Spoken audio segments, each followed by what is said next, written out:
Hello दोस्तों, नमस्ते, प्रणाम। मैं हूं आपकी रीता। मेरे यूट्यूब चैनल पे आपका स्वागत है और मैं गाने जा रही हूँ कजरी गीत। जैसा होगा कमेंट में ज़रूर बताइएगा। मेरे चैनल को लाइक करें, सब्सक्राइब करें, कृपया आगे से आगे बढ़ाएं। देवरा पढ़े शहर की गलियां, हंसी के मांग कितबियाना।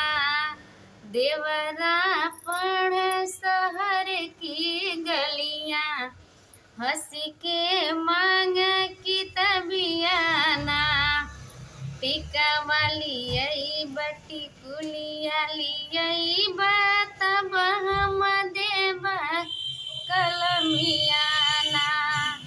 तब हम देव कलमियाना। देवरा पढ़ शहर की गलियां, हंसी के मांग कितबियाना।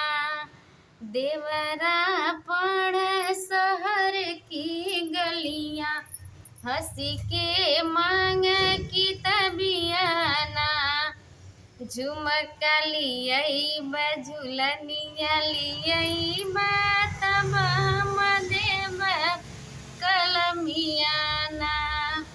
तब हम देव कलमियाना। देवरा पढ़ शहर की गलियां, हंसी के मांग कितबियाना। देवरा पढ़ शहर की गलियां, हंसी के मांग कितबियाना।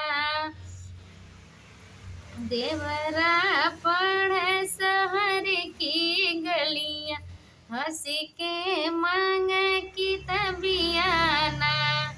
लहंगा लियई चुनरिया लियई तब हम देव कलमियाना।